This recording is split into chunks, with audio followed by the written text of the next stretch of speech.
الحمدللہ رب العالمین والصلاة والسلام علی رسولہ الکریم اما بعد. محترم اساتذہ اکرام اور میری پیاری بہنوں، السلام علیکم ورحمۃ اللہ وبرکاتہ. آج کا یہ موقع ہم سب کے لیے خوشی اور جذبات سے بھرا ہوا ہے. ایک طرف 26 مئی سے ہماری چھٹیاں شروع ہو رہی ہے اور دوسری طرف 28 مئی کو ہم سب عید الاضحیٰ یعنی بقرعید کی مبارک خوشی منانے والے ہیں. گھر جانے کی خوشی ہر کسی کے چہرے پر صاف صاف دکھائی دے رہی ہے، کیونکہ گھر صرف ایک جگہ نہیں ہوتا بلکہ ماں باپ کی دعاؤں، اپنوں کی محبت اور سکون کا نام ہوتا ہے. میری پیاری بہنوں، جب آپ اپنے گھر جائیں تو صرف اپنے سامان ہی نہیں بلکہ یہاں سے اچھی باتیں، اچھے اخلاق اور اپنی تعلیم کی روشنی بھی اپنے ساتھ لے کر جائیں.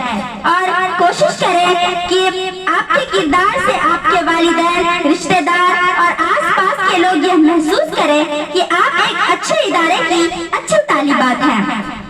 عید الاضحیٰ ہمیں بے قربانی، صبر اور اللہ کی فرما برداری کا پیغام دیتی ہے.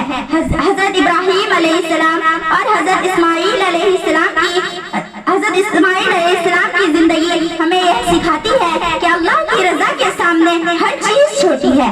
اس مبارک موقع پر غریبوں، یتیموں اور ضرورت مندوں کو بھی اپنی خوشیوں میں شامل کیجیے، کیونکہ اصل خوشی وہی ہے جو دوسروں کے چہروں پر مسکان لائے. اور میری پیاری بہنوں، چھٹیوں میں اپنی نماز، تلاوت اور دین کی باتوں کا خاص دھیان رکھیے گا. اپنے والدین کی خدمت کیجیے، کیونکہ ان کی دعا دنیا کی سب سے بڑی دولت ہے. اللہ تعالیٰ سے دعا ہے کہ وہ ہم سب کی حفاظت فرمائے، ہمیں ہر برائی سے بچائے، ہماری زندگی میں خوشیاں، برکتیں اور کامیابی عطا کرے اور ہمیں پھر اسی محبت کے ساتھ ملنے کا موقع نصیب فرمائے. اب میں انہیں خوبصورت دعاؤں کے ساتھ میں اپنی تمام بہنوں کو دل کی گہرائیوں سے عید الاضحیٰ کی مبارکباد پیش کرتی ہوں. السلام علیکم ورحمۃ اللہ وبرکاتہ.